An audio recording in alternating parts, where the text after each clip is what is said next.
G'day everyone, and welcome back to another episode of Travel Oz Off Grid.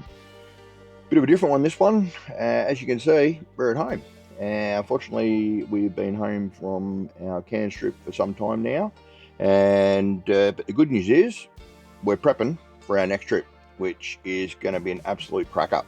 We are heading up through to Birdsville, and we've managed to get tickets to the John Williamson concert on Big Red, so that should be awesome.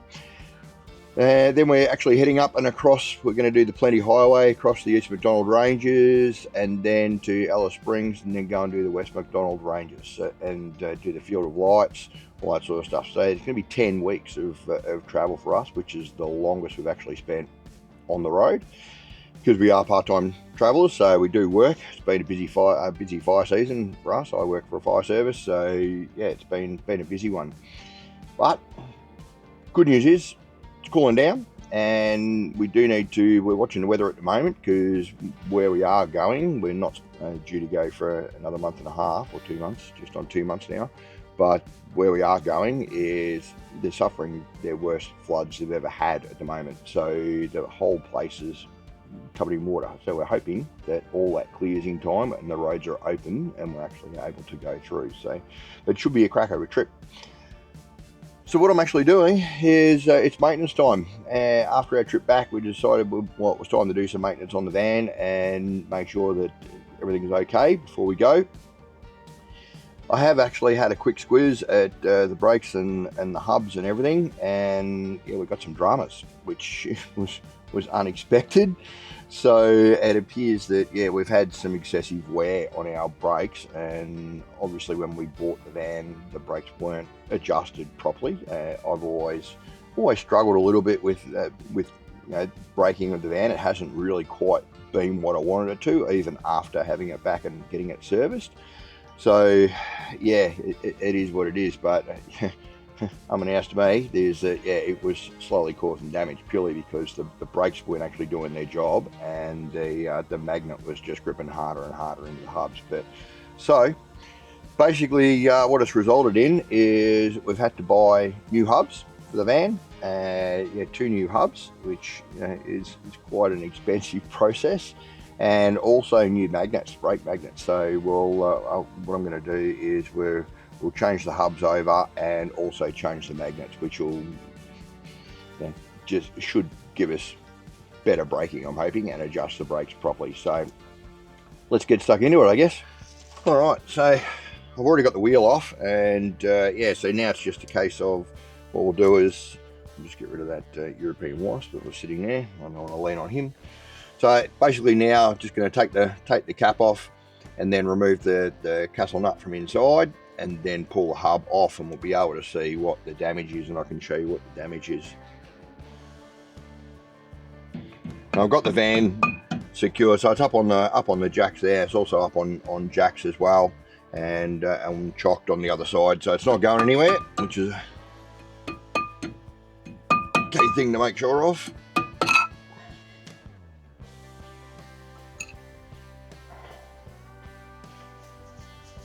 I am going to put gloves on for this greasy section.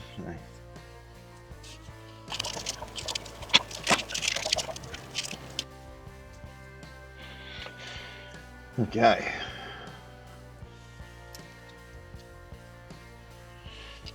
Alright, we'll need a new pin, because that one's had it and it just broke off.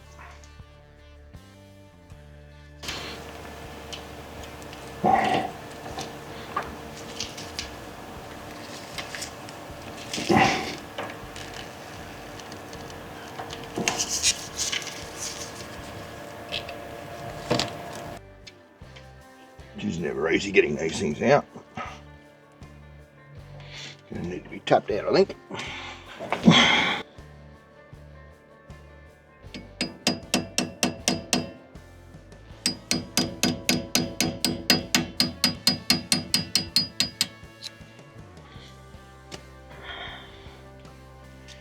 Okay. So that's got the pin out. But yeah, that one's broken, so we'll have to replace that, and I was half expecting it to do that. And it's just a case of getting the castle nut off.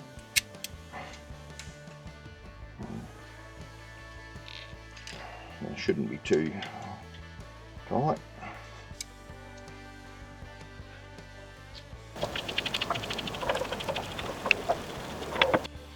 Making sure we don't drop that in the stones. Alright, beautiful. We'll, release the brakes and slide that off.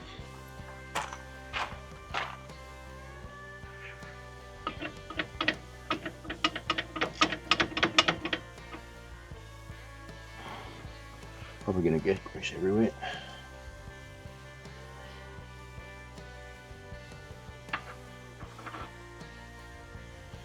The bearings probably aren't too bad, but you get new ones with the new hubs anyway, so they'll be a toss away item.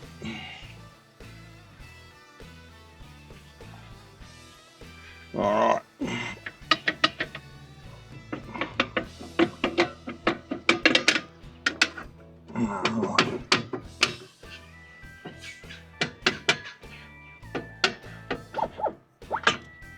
Okay. There we go. Alright, let's have a look inside. Over and we'll have a look. Okay, so as you can see, it's got some pretty hideous wear. So the magnet itself, if you look at that, is completely worn down and worn unevenly, and it's also got huge grooves in it.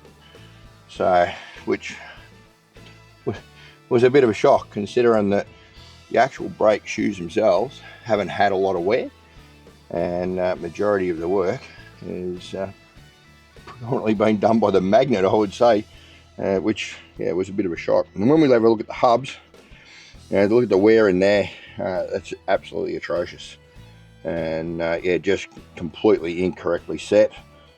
Basically, those settings that it was on, or the way that my brakes were set, it was literally just grinding the magnet straight into the side of the hub, and they're actually eating away at the wheel nut stubs, the back of them, so at risk of losing a wheel essentially. So the wheel nut hubs popping out the back. All right, so not good. But anyhow, we'll clean all this up and give it a good clean out, and then we'll look at getting the new ones on. But before we do that, we're going to have to replace the magnets, because they're not in good condition. And as you can see, the magnets themselves, and on this particular van, these magnets here, you can see with the cross, they've got the cross in the middle. So those magnets are actually on-road magnets, and classified as on-road magnets, and they're held in by a retaining clip over the back. And essentially what should happen is on-road magnets and there's off-road magnets, and the difference being is that the on-road magnets, because they've got that cross in them, in an off-road environment, they tend to vibrate really badly on corrugated roads, which just leads to fatigue in the center, in that cross area, and a risk of that area breaking and then your magnet coming away and just rattling around and being loose inside. So the difference with if you look at the off-road magnet, find one and get this out of the bag. The off-road magnet is actually designed, of course, for off-road environment. And if you look at it, there's a big difference. And the difference being, they don't have the cross in the middle. They only have a single slot. Now these actually don't get held in by a retaining clip. They only have a spring behind them, which keeps them pushed forward onto the drum. And the idea of these is that the center of them isn't metal, it's actually a plastic, and it absorbs a lot of the shock of the vibration of corrugations, etc. So it just limits the chance, or reduces the chances of your magnets breaking and coming away when you're in an off-road environment. Now, considering this is classed as an off-road van, it's interesting that the manufacturer actually fits on-road magnets. So yeah, it's not ideal. So realistically, if you are doing a lot of off-road stuff, which we do, or dirt roads, corrugations, etc., make sure that you've got off-road magnets fitted. Now these cost us, I think, $99, and I think Alco magnets, so good quality magnets. Just make sure that you get some good quality ones, don't get cheap ones. Make sure you get the right size to suit your brake drum. So these are 12-inch brake drums, so yeah, we've had to get the 12-inch magnets. The 10-inch are significantly cheaper. I think they were about $70 or something for the 10-inch ones, but we'll see how these go. We'll get these changed over. So I'm just going to give this a really good clean, just to make sure that it's all cleaned out and there's no remnants of metal filings from, I guess, from the the magnets wearing away and it slowly grinding into the old hub. So I'm just going to give it a really good clean. So these axle stubs, they are what they call parallel axles. So in some vans, they're tapered, whereas the parallel axles are basically straight. So the tapered ones will taper outwards. They need a different bearing. These are what they call mega hubs. They're an MDC design, I guess, and yeah, basically I had to get the new hubs from MDC. I guess you can get them elsewhere, but yeah, so parallel axle stubs. And the reason that they use these is they claim that with the parallel axles, you use just a standard straight bearing, and that way you get better wear because of apparently because of the bearings themselves sit flat and sit straight. You get a more even and better wear out of your bearings.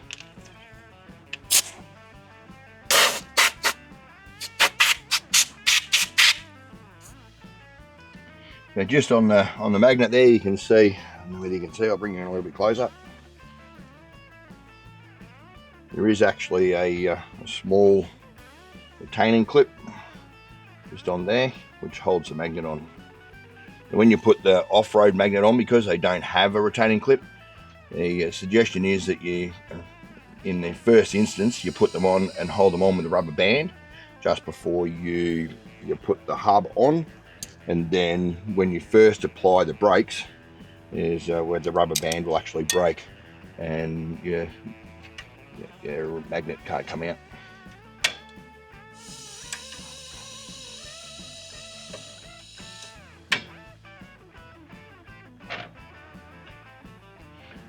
And that's your spring that sits in the back.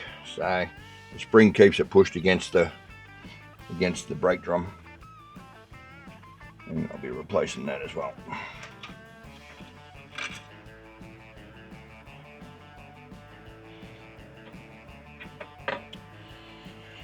All right, so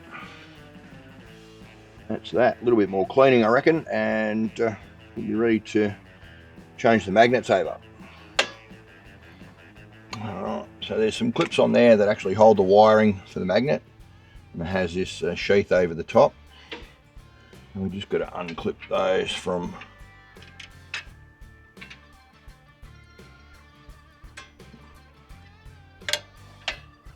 there we go. My dog's barking at someone walking past. Alright, we'll chase all the way back. So that does go back through the drum there and into out the back. So I just have to chase that and get that out of there, and then have to cut the wires at the back and change them over. Okay, I'm just going to poke this little clip out the back. Out there, so that loosens it all off, and that little clip will need to go back on to the new wire, and then that holds it in place, so we don't lose that. Alright, so our wiring goes up there and into its protection here, which is good. Been well protected, which is a good thing, on the back of the drum there. But yeah, we're going to have to cut the wire and put a joint in.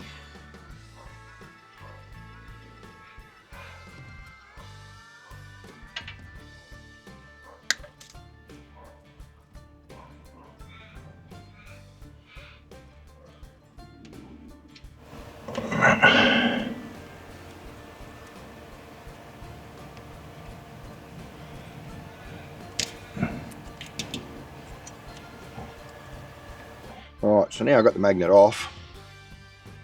You can see the wear in that, like that should be a flat, even surface. So it's pretty much stuffed. So you can see on the wiring itself, so it's got the sheath over it. I'm actually going to cut that off. I'm going to reuse that because there isn't a sheath on the new ones. So I'm going to cut that off and I'm going to use that and slide that over the top of the wires on the new magnets. Because I think that'd be just to protect the wires a little bit, especially inside the brake drum.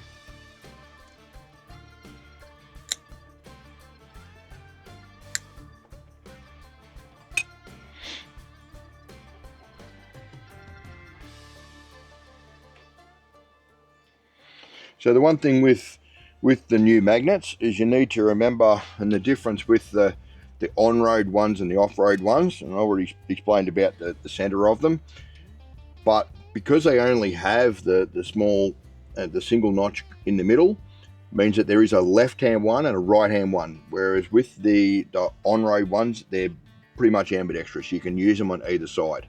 So make sure that when you do, if you are changing these over and you do get these changed over, is that you do make sure you get a left-hand one and a right-hand one and fit them appropriately.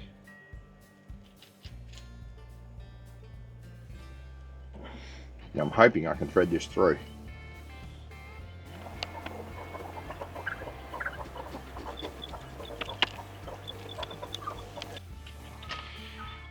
Okay.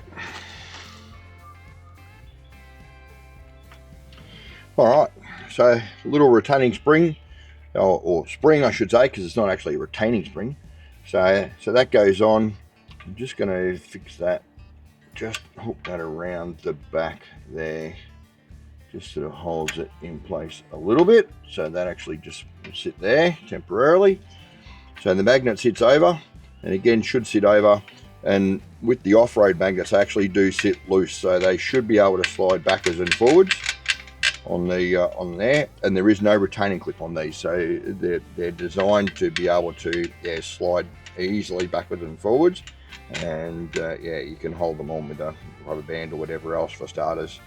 So that's just a case of repositioning the wiring again and getting all that in place, and back out through the hole down there. So we'll put those clips back on, and the phone's ringing.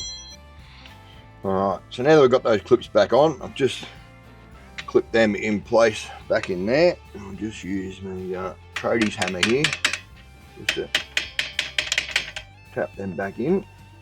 So now I've got the remainder of my wire there, which what I'll do is feed that back through the hole and then put that plastic clip on from the other side, and then I can go about joining it with the existing wires. Now I am going to solder it, and I guess there's a couple of ways you could do it. You could use the little joiners. I think soldering is probably better, for the simple reason is that it just improves or reduces the resistance or whatever it is. So there's nothing in the way to stop the electrical current from flowing through. So yeah, I'm gonna solder them and then put heat shrink over the top as well. We'll see how it goes. All right, so I've just stripped back the protective coating and just found that it's already been joined in there, so that's where the manufacturer's actually joined up with the wiring, and it's already been soldered, which is good. So what I'll do is I'll just heat that up, take them off, and just resolder on with the new wires. So that'll just work out nicely because the wires are about the same length, so that'll just fit nicely, and the actual cable itself fits inside this tubing, so I've got to thread that through and essentially solder it. Doesn't give me much room, but solder it right on the end there, and I'll see whether I can do that. Worst case scenario is I'm going to have to join a bit on, but I'd rather just join up with the existing wiring as it is.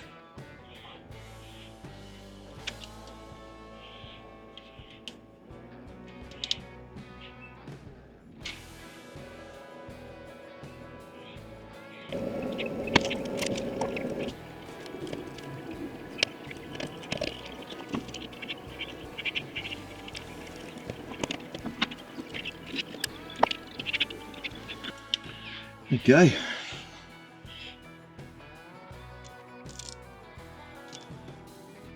So with the wiring for the magnets, there's no polarity, so there's no positive or negative, so it doesn't matter which way you wire them up.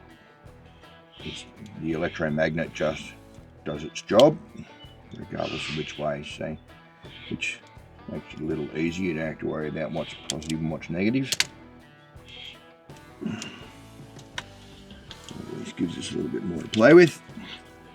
And I'm going to put some heat shrink on there, slide that on there before I do it. Virtually impossible to get heat shrink on afterwards.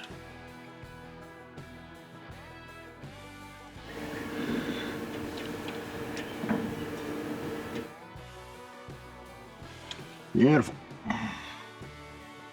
Hopefully that's okay. Hey, when you're wearing glasses, it's hard to see stuff a long way away and hard to see stuff up close. So it's just getting it in the right spot.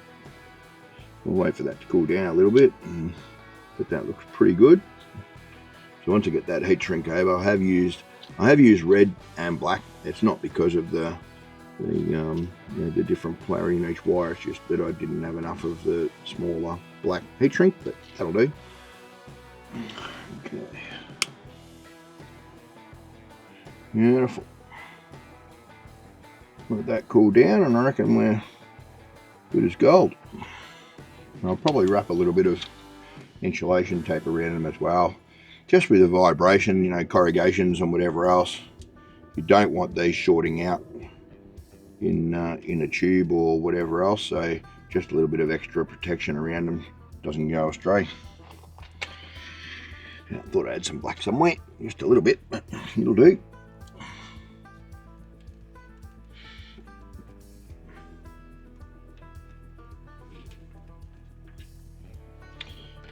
There we go. Alright, so far I've got the magnet on. So that's now just sitting there with the spring behind it. It's just sitting on the end of its little clip there. Got the wiring all clipped up there, running through the back, and that's now sitting out the back there. I might just need to make sure that rubber is in place, which it is. Yep, good. Okay, and yeah, done the wiring and sorted out the wiring on the back there. So now that that's on there, now it's a case of trying to get the brake drum back on and make sure that the bearings are all, the bearings with these drums that I'm putting on are pre-greased, which is good, and it saves me having to do them, but I will actually put a little bit extra grease and whatever else in there as well, and make sure that that the axle itself's all nicely greased up. It's a bit later in the day now. I had to do a bit of a chase around. The split pin, or the cotter pin that sits through there, so the one that I pulled out, of course, broke, and yeah, because it wouldn't be a standard size, would it? So I ended up having to chase around today to try and get some new pins. So I've now got the new pins for those, which is good. They're quite a sizable pin, so they're about 70 mil long, and I think they're about 6 mil in diameter. So they will go through there, and same size as the one that came out of it. That's the important thing, because that holds the castle nut on at the end of the day. So, all right. So pretty much now, just did a quick test on the magnet, just to make sure that the power getting to it. So there's 12 volt going to that when I activate the brakes. So that's all good. And now it's just a case of basically getting the hub put on. So let's get stuck into it. Okay, so I've got some grease on there, which I'll just spread around a little bit. So I'll put a little bit on the actual axle itself, just as a bit of a starter, and then, like I said, these come pre-greased, the actual hubs themselves, and the the bearings are pre-fitted, which is a good thing, saves me doing it. And, but I've got some spare. I got to keep spares anyway. I'll just give that a bit of a wipe around the inside. Try to keep the area that the magnets are going to be sitting on grease free, which should be good. So yes, as you can see there, so the bearings are already fitted with the seals and everything. There's additional grease inside there, which is all good. The other side, take this off. But again, there's plenty of grease there. Take that tape off. And they also give you new wheel nuts as well to go with them, which is handy. So, all good. All right, let's get this fitted on.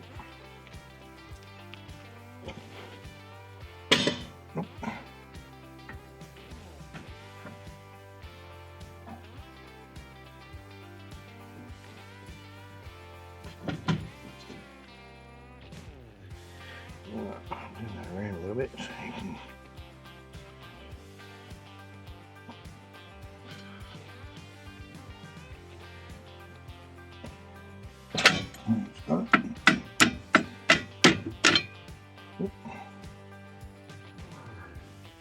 Need that to stay in there.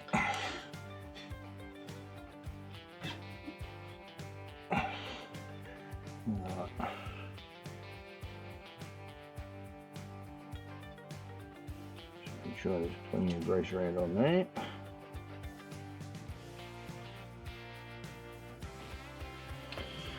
Alright, so I've got the castle nut here, which goes on the front. Just give that a bit of a clean. So we're just going to nip that up. It's not the ideal tool, but it's working. Now the idea is we'll just crank it up just a little bit, just to really seat everything back, and then back it off like that. So,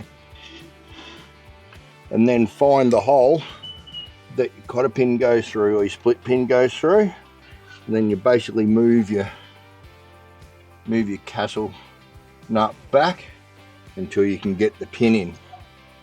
So the hub itself should be reasonably solid, but spin freely. I'll wait till I get the pin in to there's my hole there, so that's right there. So you can see the castle pin sort of sits there, and so it should spin reasonably freely like that. All right, so once we've got that on there and it's just nice and snug, there's no play at all in the hub, so it's not moving, so it's snug enough on there, but also has plenty of free play in there as well. So and it rolls freely. So with the pin in, so I'm now just going to bend the ends around on the pin just to lock that into place. Now that doesn't come out like so. So the castle nut's now not moving. That's locked into place by the pin anyway, so it can't come out and can't come undone. And now it's just a case of tucking the additional grease that's around the outside, because that might as well stay inside the cap. Just keeps it a little bit protected. Squirt a little bit more in around there. Can't hurt to have too much grease in there.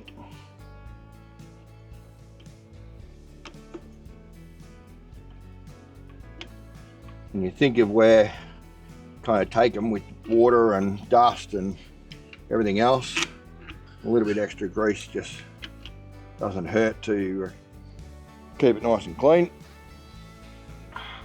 Then the cap, of course, so we'll just give the cap a bit of a clean out, get rid of some of this dirt around there,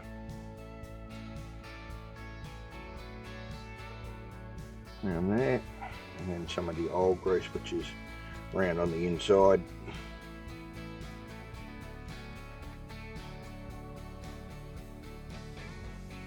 clean that out, make sure there's nothing, dirt or anything in there. Nice and clean. And pop the cap back on. I've just got a mallet that I'll put that on with. Make sure that it's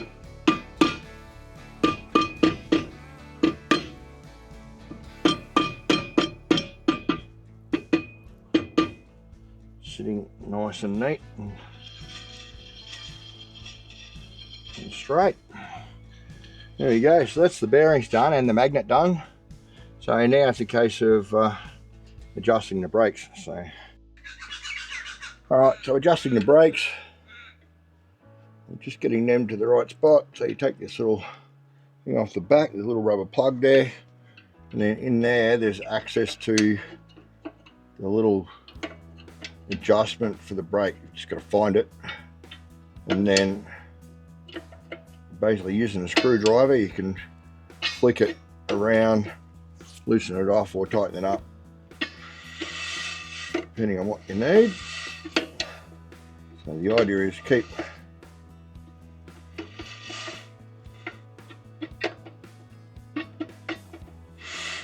so that's now getting tighter.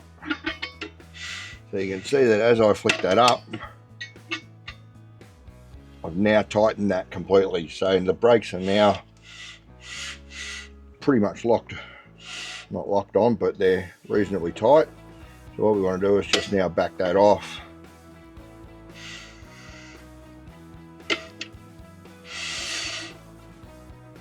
Still a little bit too much.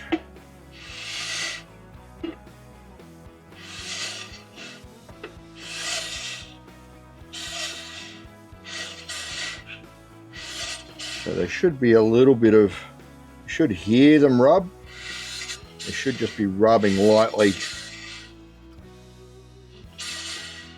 So you just keep adjusting it until it's just rubbing lightly.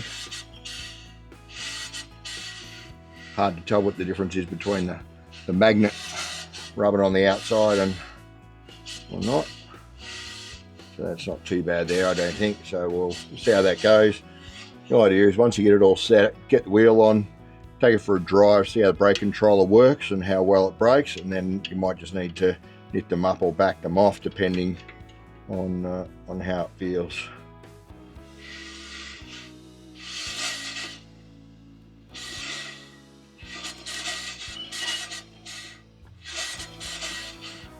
We'll see how that goes. Put the rubber plug back in.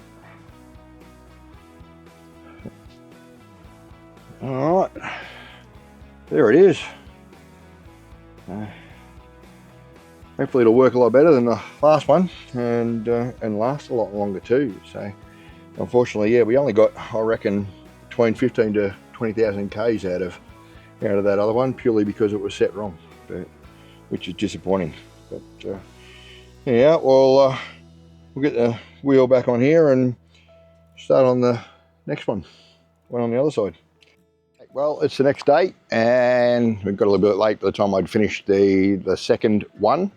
So with both the hubs now done and replaced, and the magnets replaced as well, it's nothing left but to take this thing for a drive and see how it goes, see whether the brakes have improved, and it's going to be a dream to tow, hopefully. So let's go. All right, well, K-brand's on the back, and all I'm going to do is just start with the brake control. I'm going to wind it down to about 0, start off at 0, and then just creep my way up till I can sort of feel what it's doing and push the override just to be able to feel the effects of the brakes, hopefully. So you can definitely feel now with the combination of the car and the van braking is a vast difference from what we had before. Beforehand, was really struggling. You could nearly feel the car struggling to pull the van up all the time, and I had to always use a little bit more pressure on the brake pedal.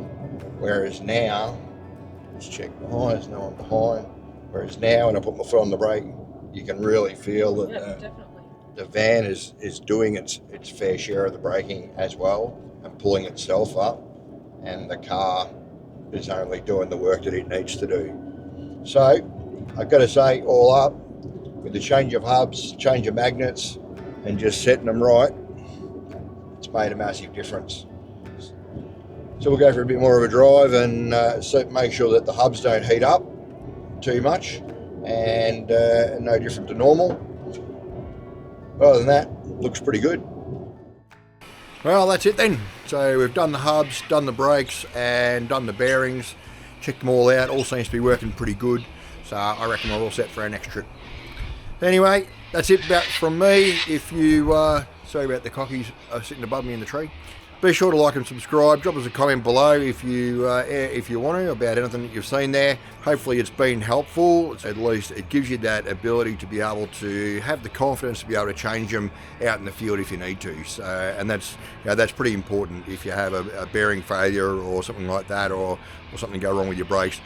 To be able to change it out in the field certainly makes a big difference. But anyhow, drop us a comment. Be sure to like and subscribe to our channel if you want to see more, and especially follow us along on our next trip. So catch you later. Thanks, guys.